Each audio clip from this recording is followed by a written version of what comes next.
السلام عليكم ورحمة الله وبركاته. دمان أصحابتي سو دوادا. بسم الله الرحمن الرحيم. السلام عليكم ورحمة الله وبركاته. دمان أصحابتي ku xiran channelkeena soo dhawaadaan leeyahay. Waa mar kale isku soo noqosho wanaagsan waqti dheer aan kala maqneen. Rabadaanka intiisa badan waan kala maqneen. Ilaahay naga aqbalo bishii Rabadaan. intii ilaahay uu ka aqbalo ha nagu daro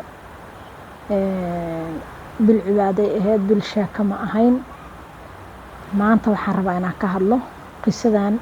social media haysata ee Xanaan Shidane. qisada Xanaan Shidane aniga ka hooyo ahaan ka Xaliimo ahaan fikirkeyga haddaan ka hadlo waxaan dareemayaa inay tahay qiso dhab ah, really inay tahay ayaan dareemayaa markii aan qiimeeyo. waa qiso dhab ah. dadka afku dhiiglayaasha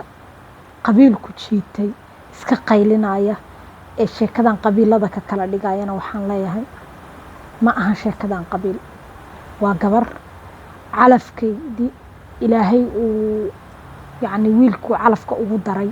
ee ilaahay uu isku xalaaleeyo ilaahay isku daray oo awlaada kala siiyey siday ka rabto uu noqon waayo. kam gabar habar gidira oo wiil habar gidira guursada meeqa dhibaataysan oo uu dhibaateeya.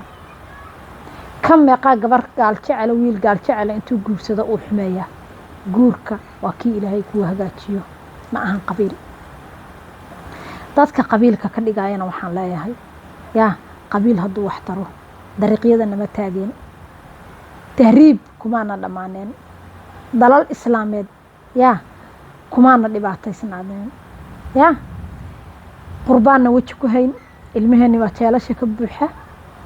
qurbana aanan ku haynin wanaag oon aragna sidii Soomaali isku tahay. dalkii baan aanan wanaag ku haysan oo waxaad arkaysaa laba guri oo isku dhagan midna raashinka intay dhammayn waayaan ay dariiqa ku soo daadiyaan midna lagaba qado. nacaybka heerka uu naga gaaray, israbitaan la'aanka heerka uu naga gaaray. waxaa la yiri walaalkii isnacib wuu xoolo yareeyaa. Soomaali haddaan nahay dad isjecel ma ahin, dad isnacib oo kala cararayaan nahay. ma gumaystigii baa noogu wacan ma garanayo. marka Xanaan Shidane waxaan leeyahay ka hooyo ahaan ka hooyo Soomaali ahaan waan kula dareemayaa. hooyo kastoo Soomaaliyeed ayaana dhibka soo martay oo ku dhacay ee calafkeedu wiilkii calafka isku yeesheen ay isla dhaqmi waayeen ama dhib iska soo mareen ama dhibaato isla soo mareen. taas horta gabdhaha Soomaaliyeed in badan buu ku dhacaa. kuwa hadda haystaa, kuwa hor ugu soo dhacay, kuwa ku dhici doonaa. tan guurka xaggeeda, tan dhibaatadii burburkii qalaasihii dagaaladii dhibkii aa soo aragtana kaas Xaliimo ahaan waa kula soo arkay. qax waxaan bilaabay qaxii gobolada dhexe ka bilowday ka dhacay ayaa qax iiga bilowday anigoo weligay xabad arag, anigoo weligay dhib arag, anigoo weligay baadiyo ku lugayn ayaan arkay. kii Muqdisho mid dhacay oo ay ugu kordhicin ma jiro. intaasan qax anaa ku soo barbaaray, ilmaan ku soo dhalay, waa ku soo korsaday, waa ku soo barbaariyay, waxbaan ku soo baray. ka hooyo ahaan taas waa kula simanahay. tan oo dilka ama dhibaatada ama guurkii kaa soo martayna dee kun hooyaa kula mid ah oo dhibkaasoo kala soo maray. kuwaa ilaahay guurka u toosiyey oo wanaag iyo baraaro ku koray ilmahoodina ku korsaday alxamdulillaah. dadka ka dhigaya qabiilna qabiil ma ahayn. Xanaan uma qalmin. guurku waa nasteexo, waa naxariis siday sheegtay, waa kalgacal, waa in la isku naxo, waa in wiilku gabadha uu guursaday uu u dareemaa xilligay xanuunsan tahay, xilligay walaaca tahay, xilligay xaamilada tahay, uu u nugul yahay. markasta uu og yahay maanta labadooda inay qolkan ku midoobeen, asaga inay dadkii oo dhan ay asaga ka haysato. guurku waa naxariis. halka Soomaali ay u arkaan dhaqamada qaar waxaa jira Soomaali afkan Soomaali ka nahay. waxaa jira dad aaminsan gabadha in shay ay tahay shay yar oo aan micno ku fadhin inay tahay oo suu rabo inuu ka yeelayo suu rabo uu isticmaalayo yani maacuun yaroo asagu uu maamulayo inay tahay dad aaminsan ayaa jira gabdhaha laakiin yani dhaqan ahaan u haysta gabadhu markii la rabo in la dilo markii la rabo wixii la rabo in la yiraahdo ay asaga u adeegto yani waxa uu asagu maamulayo inay tahay yani dhaqamada qaar dadka qaar saasay aaminsan yihiin inaa lala tashan maxaa bilcaan baa tahay maxaa lagaa wargelinayaa amase lagula tashanaya maanaa bilcaan la tashta yani maanaa naag la tashta dad baa aaminsan halka dadka qaar ay aaminsan yihiin nimanka qaar deegaamada qaar inuu caawo wixii tala ah oo ama uu rabo beri inuu ku howlgalo uu xaaskiisa u sheego yidhaha saasaan rabaa inaan sameeyo maxay kula tahay see kula tahay maxaan ka yeelaa halka dad saas ay aaminsan yihiin dadna ay aaminsan yihiin naag inaan lala tashan marka xanaantii oo kale ku dhacday yacni arrinta ah hooyo gabadhaada ka warhay waxyaalihii isoo jiitay ka mid tahay aan mar kasta iraahdo naa reerkaaga dhaqo maya haddaad xanuun adugu shala soo aragtay gabadhaada ha u quurin inay xanuunkii aad soo aragtay youtube-kayga waa ka buuxdaa waxa isoo geliya youtube ama inaan social media soo galo ma ahan dhaqaalo ma ahan caan noqo waxaa isoo gelisay haddaan dhib soo arkay gabadhayda iyo gabadha lamida inayna dhibkaas soo arag ee aan wadada dhibki looga leexan karo wiil iyo gabarba aan u ifiyo tuso xanaan waxaan leeyahay xanaan u istaag wadadii aad soo marto kaleeta gabadhaada iyo gabdhaha lamida iyo gabar kastoo Soomaaliyeed inayna soo marin wixii aad ka wacyigelin kartay ka wacyigeli kaas hooyo Soomaaliyeed oo dhan waxaan leeyahay adiga haddaad dhib soo aragtay gabadhaada iyo dhib soo arag hadaa baraaro soo aragtay baraaraha adiga aad soo aragto kaleeta guusha aad guuleysatay dabeecadihii aad ku guuleysatay wadooyinka guusha u martay marsi gabadhaada markii lagaa guursado meel kaa degto yaa reerkaaga dhaqa kaliya hadhihi la soco marxalad kasta oo gabadhaada marayso la soco marxalad kasta iyo geedi kasta iyo jaranjar kasta oo gabadhaada marayso noqo inaad la socotid noqo hooyo soo jeeda noqo hooyo yacni gabadheeda iyo wiilkeedaba yaa qoysaskooda yacni dhista shahaada ka soo baxda nolol baa soo martay guur baa soo martay waa soo dhashay shahaada garabka kuu saaran shahaadadaadu mid la qariyay noqo mid ilmahaaga aliista qof kale haduusa kaa faa'iidin ha kaa faa'iideen ilmahaaga wiilkaaga iyo gabadhaadu ha kaa faa'iideen wadadan haddaa qaadid waa wadada adag oo dhib badan oo ilmahaaga iyo mustaqbalkaaga iyo future-kaaga aan anfacayn wadadan haddaa qaadidna waa wado aad ilmo qurux badan iyo qoys qurux badan aad ku soo saaranaysid because maanta labadii wadaba adaa kala yaqaan halka aan Soomaali haddaan nahay isku wacyigelino guurku waa god madow oo mugdiya oo gacanta la gashto wixii kaaga soo baxaya Allah yaclam halka aan Soomaali haddaan nahay aan isku dhiirigelino laakiin guurku asagoo waxa kaaga soo baxaya aadan ogeyn haddana waa wax haddaad allihii ku abuurtayna aad tala saaratid adiguna aad wadooyinka u wanaagsan aad ilmahaaga ay waalidkaagu kugu hagaan aad qaadatid oo ka soo baxaya miro macaan oo aad u macaan Soomaalida haddaan nahay annaga ka hooyo ahaan wadadii annaga aan soo marnay midii xumeed iyo midii fiicneedba mid nagala faa'iido ma jirto ilmaheenu nagama faa'iidaan annaga sidii aan u soo qartijeexnay inuu u soo qartijeexaan ayaan jecelnahay ka hooyo Soomaali ahaan laakiin wax fiican ma ahan gabdhaha social media qabiilada la fadhiya qaylinaya wiilka igu cida leh gabadha igu cida leh waxaan leeyahay waa qalab wiilkaas iyo gabadhaas waxay ahaayeen waa isla soo mareen xanaan waxay ka sheekaysay dhibkay soo martay maxaa nooga baxay unbaa inoo aadan aniga sidaan aaminsanahay maxaa nooga baxay yaa reerkaaga dhaqa inaa gabar la dhihin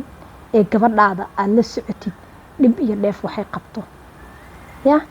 aan la dhihin ayaa dhaqa reerkaaga gabadhaada ogow waxa ay ku sugan tahay markii lagaa guursado qoyska aad gabadhaada siisay ma qoys yacni gabadhaadii sidaa la jecleen iyo mustaqbal iyo wanaag u hayaa base waa qoys dhibaataynaya gabadhaada waxyaalahaas ayaa nooga baxay waxaa kaloo iiga baxay guurku ma ahan meel la isku dhibaateeyo ee waa naxariis halka soomaalidu ay aaminsan yihiin guurku inuu yahay waxaa kala kulanti hadduu jab yahay jabkaaga ku jir hadduu naxariis yahay naxariistaada ku jir ma ahan guurku waa meel in laba qof oo nolol wadaagay oo wax isku darsaday hadba qofba qofka kaleeto inuu kaabo oo u naxariisto uu wanaajiyo wanaag ayaa wanaag dhala halka ay xumaan dhasho hooyo la xumaynayo oo la dhibaataynayo inay ilmo qurux badan soo saarta ha sugi waxay soo saaraysaa ilmaha social media maanta aan ku aragno iska caytamaayo waxay rabaan iska sheegayo maxaa soo saaray maxaan ka dhaxalnay hooyadii dhibka ilmaha kusoo korisay ayadoo ooyeysa soo korisay ayadoo lacaynayo soo korisay maxaan ka dhaxalnay ilmahaas iska caytamaayo waxay rabaan iska samaynaya marka xanaan waxaan leeyahay waan kula dareemaynaa dhibka aad ayaa meelaha qaar ula qiiroodaa xanaan markaan dhagaysto sheekadeeda aan ula ooyey waxaa ka mid ahaa meelaha qaar xanaan sheekadeeda meelaha aan dareemayo waxaa ka mid ahaa marka ay leedahay yacni guurku وكان هوين والله هذا عدي ويل كان هذا waa lagu bixiyo inaa cid anaga dhamayna adeer gabadheen xabinta maqlay odaga ii roonaan jiray wuxuu jiray gabadhaan silac ka dhaafa odaga ii roonaan jiray sadaga ii roonaan jiray Allah u naxariisto marka qaylin jirtay yani qofka runta inuu ku soo dhacdo maxaa ka dareemay marka oo hintiiraan yaaba ka imaanaysa weligii hooyada ma xasuusteen inta shay weligii hooyada ima dirinay tir markaan joogay caado qofna ima diri jirin oo xataa ilmaha teenage-ka la dagaalo ma aan leeytil ima diri jirin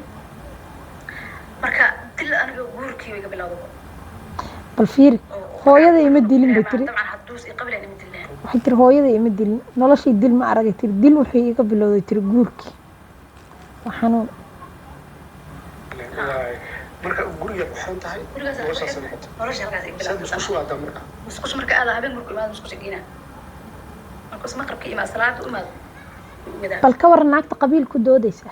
gabar walaashaya gabar Soomaaliyeed baa kay calafka Ilaahay ugu daray waxay tiri musqusha wuxuu igeeyaa markuu yimaado uu shaqada ka yimaado igeeyaa ama duhur ha ahaato ama habeen ha ahaato gabara waxay leedahay aniga gaal jecel aan wiilkan difaacaya gabara waxay leedahay anigu habar gidir aan gabadhan difaacaya Ilaahay ka cabso habar gidirna 2 mitir kula gelimaysa gaal jecel 2 mitir kula gelimaysa kaliya gabar Soomaali ahaan oo hadal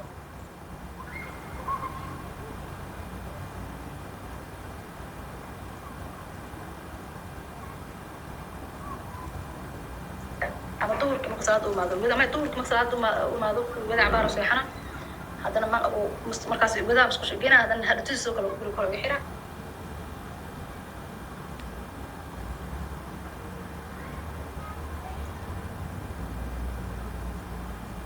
بحيرنا مرحوش غير فرمشة وفرنا فرمشيستوها وين الدكتور أنا مركز أنا وين فرمشيستوها وأنا مركز وينها مركز عندي كمان يفجرين daaqad marka inta istaago soo waxaan ama daaqada ku jira meesha daaqada soo garaa jiray gabar marka oo ciidaha meesha tukan waxa wada ah markaas soo aroosay daaqada gaar jirtay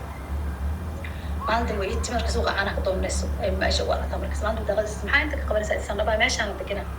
ma jirantay turmayaan dhaa ma soo bixin dadu waqti u qaadan oo sheego war inaan meesha ugu xalibanahay yaa tay u tiri waxaan dhahay ko reality-ga ma sheegno waxay tir waqti ugu qaadatay inaan sheegno waa qarsana qarso soo lama yiraahdo qarso waxba iska sheegin qarso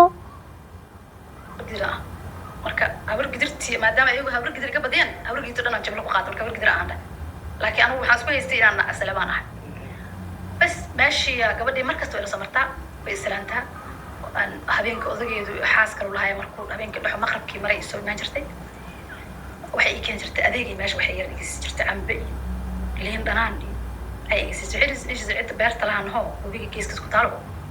مش صندقنا عني marka magaalada ka fogtiin dhanka beeraha hoosaa jirto dhanka duura xignaa magaalada xog muqalaqaan laakiin dhankeena beeraan ugu dhow oo markay biyaha soo furtaan iyo ama roobto way waa nagu imaan jiray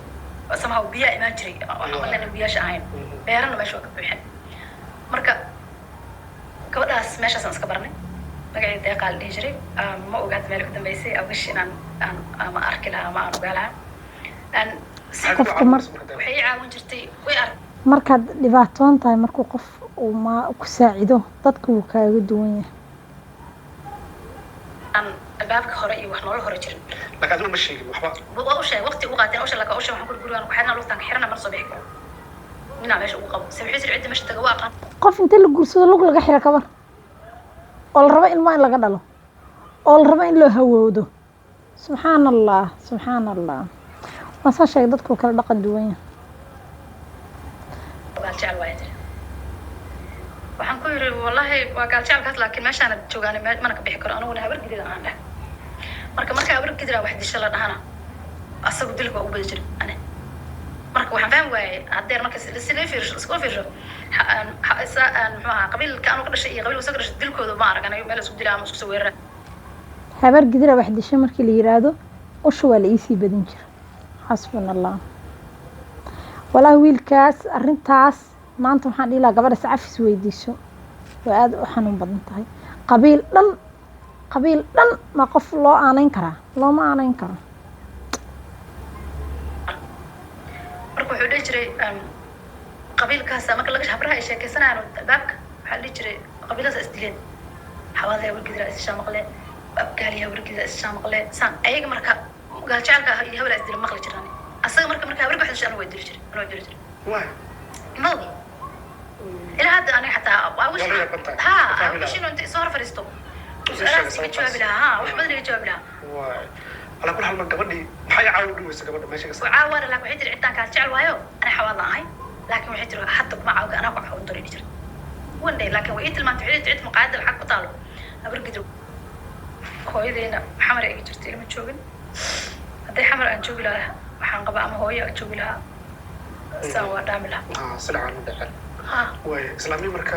caloosha kaaga fiirstay gabadha iskaaga umuliyeen sidii umuliyeen naagtii waa xasuusta waxaan ku dhahay eedoy kabarade haddii nugta iga soo baxdo ha igu celin inaa calashaan muxuu ahay how do I say waa ijahsheexda camal waxaan ku yidhi ha tolin again dhammaan asxaabta waa in salaamaya xanaan wallaahi qisadeeda inta jeer aan ku ceshto dhageystay ilaahay unbaa og waana qiso adag oo gabar walaasheena ku dhacday waxaan leeyahay